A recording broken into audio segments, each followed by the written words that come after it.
Hey, hi everyone. My name is Vinita, and this is our next lecture in CSET Preparation 2023 और reading comprehension हम यहाँ पर discuss कर रहे हैं। जो पैसेजेस हैं ये यूपीएससी प्रीवियस ईयर क्वेश्चन से ही लिए गए हैं। सो आपका जो फर्स्ट नेक्स्ट पैसेज आता है जो मैंने लास्ट क्लास में आपके लिए छोड़ा था कि आप लोग सॉल्व करोगे। देखो सीसेट के लिए आपको प्रिपरेशन अभी बिगिन करनी पड़ेगी बिकॉज अभी प्रीलिम्स से पहले आप जीएस पर अभी तक कॉन्सेंट्रेटेड थे, तो थोड़ा बहुत टाइम आपको सीसेट को देना पड़ेगा। सो नेक्स्ट पैसेज है, fig trees are considered sacred in India. Fig trees जैसे अब आपके हिंदी में बड़ का पेड़ जो बोलते हैं वो आपको समझ आता होगा, राइट। तो इनको एक तरह से सेक्रेड माना जाता है। सेक्रेड का मतलब है जिससे कुछ ना कुछ रिलीजियस कनेक्शन होता है। जैसे बहुत सारे जो लोग हैं वो उसको एक तरह से जैसे पूजा करते हैं या फिर उसमें कुछ मानते हैं एक तरह से, तो उनको सेक्रेड ग्रोव्स बोला जाता है। सेक्रेड प्लांट्स होते हैं जिनको पर्टिकुलरली प्रोटेक्ट किया जाता है क्योंकि उनकी रिलीजियस सिग्निफिकेंस की वजह से या फिर उसको डिनोट करते हैं, तो उस वजह से। India, East Asia and Africa and are common in agriculture and urban landscapes. जहां पर जो बड़े ट्रीज होते हैं वो पर्टिकुलरली एब्सेंट होते हैं। In natural forest, fig trees provide food for wildlife when other resources are less and support a high density and diversity of frugivorous. फ्रूजीवोरस वो प्लांट्स होते हैं जो कि फ्रूट्स के ऊपर सरवाइव करते हैं, राइट। जो फ्रूट ईटिंग एनिमल्स जो होते हैं, प्लांट्स नहीं, sorry, animals, fruit eating animals जो होते हैं। If frugivorous birds and bats continue to visit fig trees located in sites with high human disturbance, sacred fig trees may promote frugivorous abundance. Under favorable microclimate, plenty of seedlings of other tree species would grow around fig trees. तो इसमें क्या कहना चाह रहा है जो author है, वो ये कह रहा है कि जो बड़ का पेड़ है, बेसिकली जो फिग ट्रीज है वो काफी सेक्रेड कंसिडर किया जाता है। तो वो ऐसे ऐसे एरियाज में पाया जाता है जहां पर बड़े ट्रीज एब्सेंट रहते हैं, राइट। वैसे देखा जाए तो नेचुरल फॉरेस्ट में ये फूड प्रोवाइड करता है वाइल्ड लाइफ पर, जहां पर बाकी सारे जो रिसोर्सेज होते हैं वो कम होते हैं, जिसकी वजह से जो फ्रूट ईटिंग एनिमल्स है वो वहां पर ज्यादा पाए जाते हैं। और आगे क्या कह रहा है कि अगर कॉन्टिन्यूअसली ऐसे बर्ड्स इसको विजिट करते रहे, राइट, जहां पर ज्यादा ह्यूमन डिस्टरबेंस है, तो वहां पर काफी सारे ऐसे एनिमल्स की अबंडेंस क्रिएट हो जाएगी। And under favourable micro climate बहुत सारे और सीडलिंग्स भी वहां पर आस पास ग्रो हो जाएंगे। On the basis of passage the following assumptions have been made. पहली चीज है, fig trees can often can often be keystone species in natural forest। Fig trees keystone species का मतलब है कि वो डाइवर्सिटी उसके नाम से जानी जाती है, बेसिकली कि वो वहां का की स्पीसीज है, right. Fig trees can grow where other large woody species can not grow. Sacred trees can have a role in biodiversity conservation. Fig trees have a role in the seed dispersal of other tree species. देखो पहली चीज तो let me clarify you, अगर कहीं पर मान लो कि जैसे फिग ट्री पाया जाता है तो किसी भी एक इकोसिस्टम के इम्पोर्टेंस को तो वो एक्सप्लेन करेगा ना, तो डेफिनेटली वो कीस्टोन स्पीसीज का काम करेगा नेचुरल फॉरेस्ट में। सेकेंड ऑप्शन क्या कह रहा है कि fig trees can grow where other large woody species can not grow. ऐसा जरूरी नहीं है, ये डायरेक्टली पैसेज में नहीं ये चीज कंक्लूड किया जा सकता है पैसेज की बात करने से, क्योंकि पैसेज में कहीं पर भी फिग ट्रीज के ग्रोथ के लिए क्या कंडीशंस चाहिए उसके बारे में एक्सप्लेन नहीं किया गया है। तीसरा क्या चीज है, sacred trees can have a role in biodiversity conservation. ये बिल्कुल सही है, क्योंकि जहां पर सेक्रेड ग्रोव्स रहेंगे तो वो ह्यूमंस उसको पर्टिकुलरली प्रोटेक्शन प्रोवाइड करते हैं, तो जिसकी वजह से वहां की जो बायोडाइवर्सिटी है वो कंजर्व रहेगी, अल्टीमेटली रहेगी। Fig trees have a role in seed dispersal of other tree species. Passage इसी के बारे में बात कर रहा है कि फिग ट्रीज पर बहुत सारे फ्रूजीवोरस प्लांट्स आते हैं, एनिमल्स आते हैं, तो वो क्या करेंगे, किसी और ट्री का भी सीडलिंग बेसिकली अपने साथ लेकर आ सकते हैं, तो उसकी वजह से आसपास और सारे जो प्लांट्स है वो भी ग्रो हो सकते हैं। तो यहाँ पर फर्स्ट ऑप्शन भी करेक्ट है, थर्ड ऑप्शन भी करेक्ट है, फोर्थ ऑप्शन भी करेक्ट है। So the correct answer is 1, 3 and 4 only. Right, second option के बारे में पैसेज में बात नहीं की गई है। Next passage, computers increasingly deal not just with the abstract data like credit card details and databases, but also with the real world of physical objects and vulnerable human bodies. A modern car is a computer on wheels. An aeroplane is a computer on wings. The arrival of the Internet of Things will see computers baked into everything from road signs and MRI scanners to prosthetics and insulin pumps. There is little evidence that these gadgets will be any more trustworthy than their desktop counterparts. Hackers have already proved that they can take remote control of internet connected cars and pacemakers. देखो इसमें क्या कह रहा है कि computers जो है ना, कंप्यूटर्स बेसिकली हर चीज को ये ऐसे लगा लो कि आपका सिर्फ जो एब्स्ट्रैक्ट डेटा नहीं है, क्रेडिट कार्ड डिटेल्स या डेटाबेसेस ही नहीं, बट जो इंटरनेट ऑफ थिंग्स का कॉन्सेप्ट आया है, राइट, क्लाउड डेटा कंप्यूटिंग है, इंटरनेट ऑफ थिंग्स है, तो इससे बहुत सारी मतलब सब कुछ जो फिजिकल ऑब्जेक्ट्स हमारे अराउंड हैं, right, even vulnerable human bodies, उनको भी based on this things connect किया जा सकता है, राइट।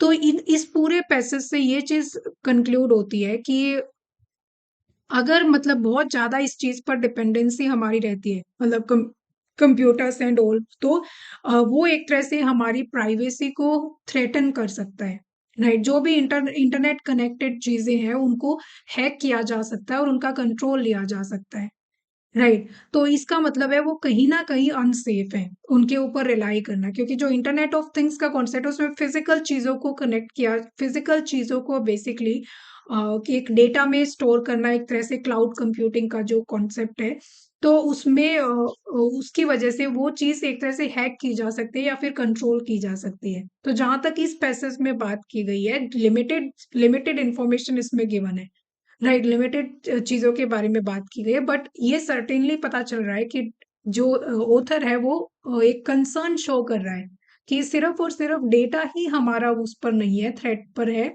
नहीं है कि आपके जो डिटेल्स एंड अकाउंट नंबर्स है ये सब ही नहीं, इवन योर बॉडी एंड कि कोई भी फिजिकल ऑब्जेक्ट जो है वो थ्रेटन मतलब एक तरह से इस चीज से है।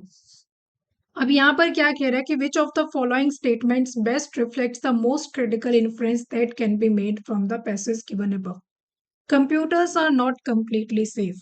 डेफिनेटली राइटर ये चीज कहना चाहता है कि computers are not completely safe, क्योंकि कहीं ना कहीं एक वो ऑप्शन रहता है कि कोई भी हैकर जो है उसको हैक कर सकता है, डेटा को अपने लीक कर सकता है और यूज कर सकता है, उसको मैनिपुलेट कर सकता है।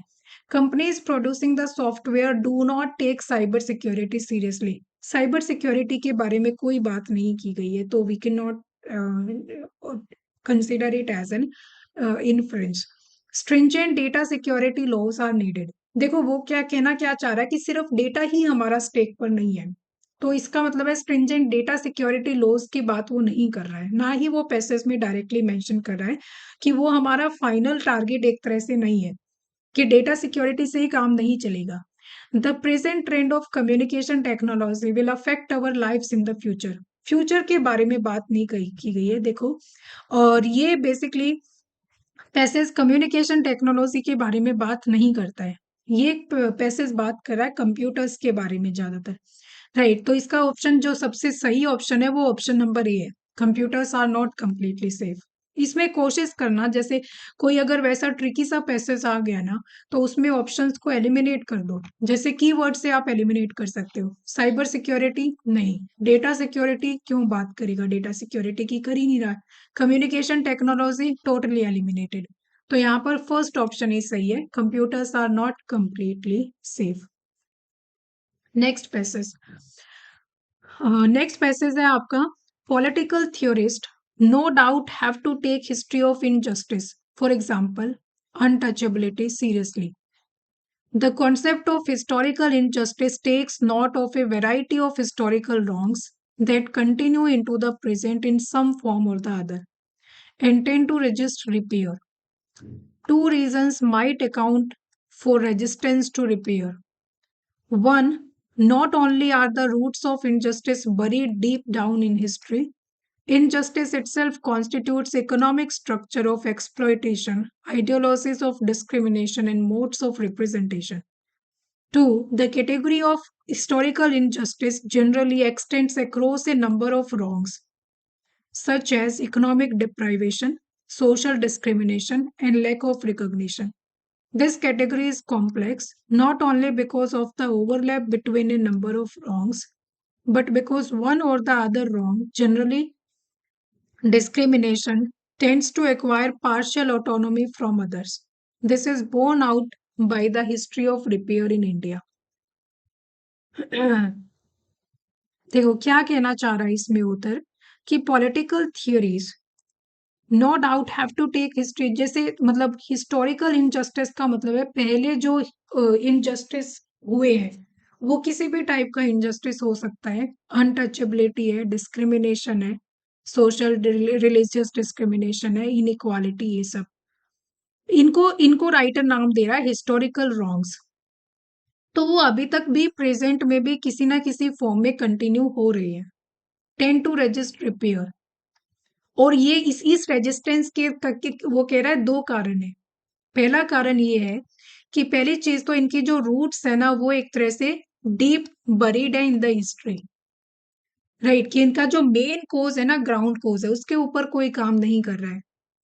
इनजस्टिस जो है, इनजस्टिस बेसिकली एक तरह से अलग से इकोनॉमिक स्ट्रक्चर का पार्ट है जिसमें एक्सप्लॉयटेशन है, डिस्क्रिमिनेशन है, modes of representation. Secondly historical injustice जो है वो और भी बहुत सारे रॉन्ग्स को तक एक्सटेंडेड है, जैसे economic deprivation, social discrimination and lack of recognition in the society. ये जो कैटेगरी है ये डिफाइन कर पाना कॉम्प्लेक्स है क्योंकि सिर्फ एक ही कैटेगरी नहीं है, इसमें बहुत सारे डाइवर्स ब्रांचेस हैं, राइट, और एक ब्रांच दूसरी ब्रांच से अफेक्ट होती है, राइट, ये कह रहा ना partial autonomy from the others, right. तो इस this is born out by the history of repair in India, this is born out by the history of repair in India. देखो मेन आइडिया क्या है, untouchability in India has not been taken seriously by political theorist. ये गलत चीज है कहना, इसके बारे में मतलब राइटर ऑथर इस चीज की बात नहीं कर रहा है क्योंकि बियॉन्ड रिपेयर है ऐसा कुछ इसमें मेंशन नहीं किया गया। मेन थीम जो है ना वो पैसे से रिपेयरिंग के बारे में मेंशन करता है, बट रिपेयर हो पाएगा नहीं हो पाएगा वो चीज मेंशन नहीं करता है। Historical injustice is inevitable in any society and is always beyond repair, ये भी गलत है, राइट। ये दोनों ही बेसिकली सेम टाइप का स्टेटमेंट है कि रिपेयर नहीं हो सकता है, बियॉन्ड रिपेयर, दोनों सेम ही टाइप का, तो ए और बी सही नहीं है। Social discrimination and deprivation have their roots in bad economies. Economies के बारे में क्या बोला गया, देखो economic deprivation, social discrimination and lack of recognition, नहीं ये तो सारी ब्रांचेस है basically, social discrimination, economic deprivation, right, roots नहीं है, इनफैक्ट वो बेसिकली उसी टाइप का एक इनजस्टिस ही है, उसी उसका कोज हो सकता है बेसिकली वो, right. Economic structure of exploitation जो है वो इससे कनेक्टेड है, जो इकोनॉमिक स्ट्रक्चर मतलब इकोनॉमिकली अगर पुअर हो तो उसकी वजह से डिस्क्रिमिनेशन होगा, राइट, और डिस्क्रिमिनेशन की वजह से अल्टीमेटली और सारे जो उससे लीड करेंगे, ठीक है। तो बैड इकोनॉमीज उसका मतलब ये नहीं है, किसी भी तरीके से इकोनॉमी के साथ वो लिंक नहीं है। It is difficult if not impossible to repair every manifestation of historical injustice. देखो ये मेन थीम है इस पैसेज का कि इसमें जिस तरह से एनालिसिस किया हुआ है कि उससे ये पता चलता है कि हिस्टोरिकल इनजस्टिस को रिपेयर किया जा सकता है, but there are certain things जो कि रजिस्ट करती है रिपेयरिंग को, और वो जो चीजें हैं उनके ऊपर काम करने की मतलब बेसिकली बात नहीं की गई है, बट डेफिनेटली उनके ऊपर काम करने की जरूरत है, राइट। तो उनको सीरियसली लिया जाना चाहिए कि जैसे जो जो हिस्टोरिकल रॉन्ग्स हैं उनसे सीख के आगे जो है एक्ट किया जाना चाहिए। तो उसमें इम्पॉसिबल नहीं है बट डेफिनेटली डिफिकल्ट है रिपेयर करना every manifestation of its historical injustice. So fourth is the right answer. Next question है, ये पैसेज मैं पहले पढ़ा चुकी हूँ आपको, तो ये आई थिंक सेकंड या थर्ड सेशन जो हमारा हुआ था उसमें आपको मिल जाएगा, तो आप वहां से कवर कर सकते हो। हाँ, ये वाला पैसेज में पढ़ा चुकी हूँ आप। उसके बाद नेक्स्ट है, soil in which nearly all our food grows is a living resource that take years to form. क्योंकि सॉइल की बहुत सारी लेयर्स होती है, इसमें थोड़ा आपका जीएस का पार्ट भी, जीएस की नॉलेज भी काम आएगी। लेयर्स होती है ना सॉइल के अंदर, right.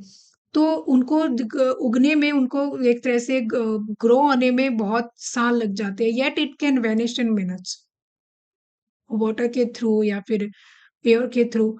Each year 75 billion tons of fertile soil is lost to erosion. This is alarming, and not just for food producers. Soil can trap huge quantities of carbon dioxide in the form of organic carbon and prevent it from escaping into the atmosphere. ठीक है, तो ये पैसे simple है।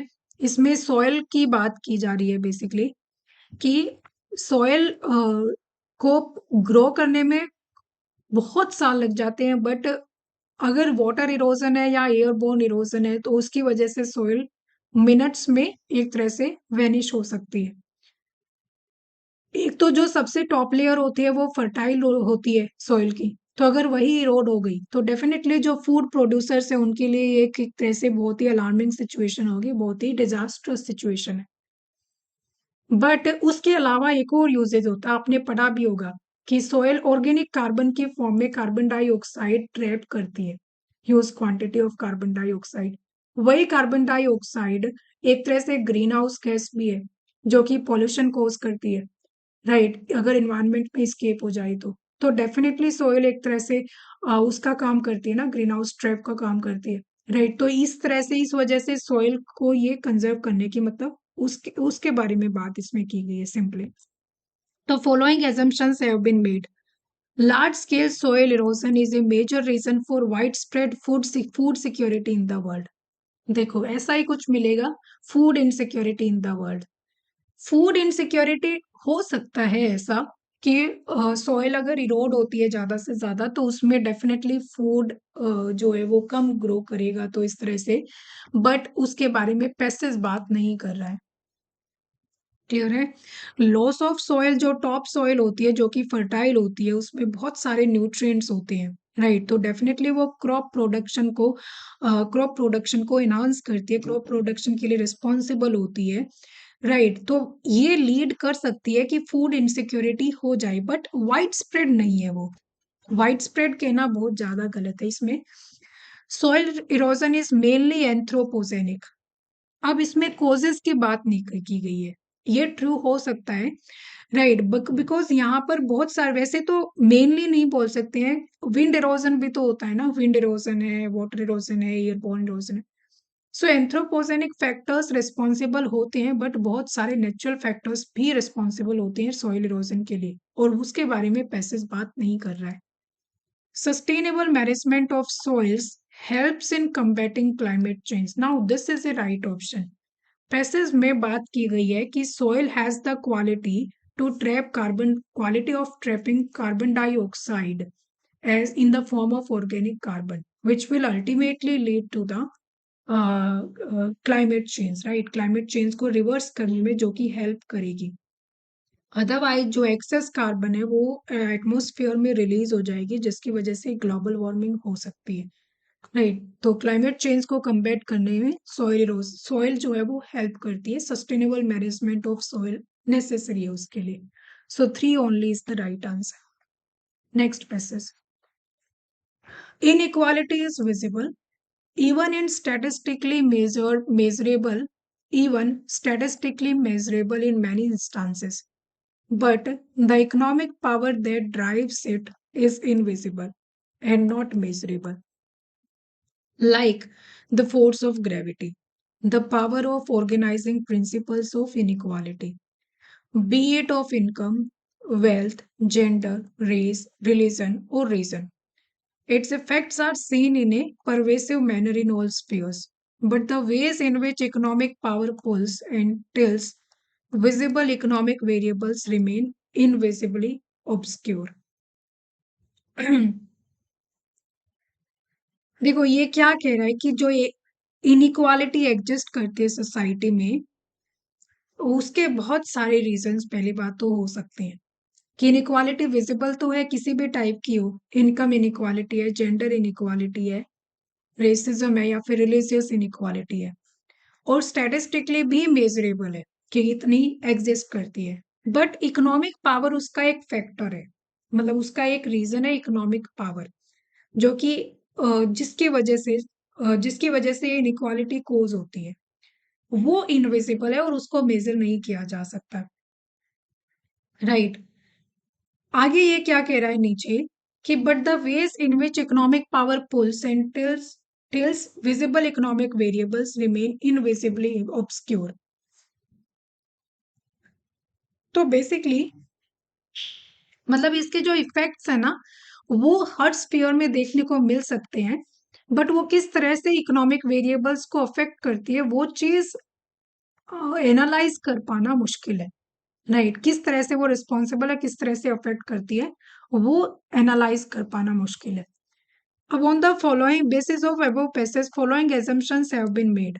अब इसमें ना options आप, जैसे छोटा सा पैसेज है तो उसमें ज्यादा कुछ हमें नहीं गिवन है, तो आप आपके पास जो नॉलेज है उसका यूज ना करते हुए आप कोशिश करो कि आप ऑप्शन एलिमिनेट कर सकते हो क्या। Economic power is the only reason. गलत। पहली बात तो इनइक्वालिटी के बहुत सारे रीजंस होते हैं, सिर्फ इकोनॉमिक पावर ही नहीं है, यहाँ पर सिर्फ इकोनॉमिक पावर की बात की गई है इस पैसेज में। Inequality of different kinds income, wealth etcetera reinforces power. नहीं, बिल्कुल भी नहीं। सेकंड स्टेटमेंट जो है वो कहीं पर भी गिवन नहीं है। राइट, तो हम इसको करेक्ट मान नहीं सकते हैं। Economic power can be analysed more through its effects than by direct methods. So economic power को वैसे तो इनविजिबल है, उसको मेजर नहीं किया जा सकता है, बट उसके जो इफेक्ट्स हैं हर स्पीयर में, जिसकी वजह से इनइक्वालिटी बढ़ रही है, तो उसको उसकी वजह से उसका अंदाजा लगाया जा सकता है। So option 3 is the correct answer. So 3 only is the correct answer.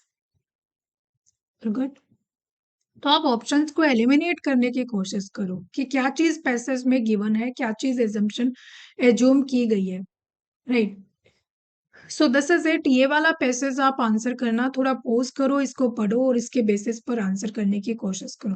पहले ऐसा करो, पैसेज को पढ़ो और उसमें कुछ की पॉइंट्स हाईलाइट करने की कोशिश करो, उस की पॉइंट्स के बेसिस पर आपको आंसर मिल जाएगा। Okay, then I will see you in the next session. Till then bye bye, take care.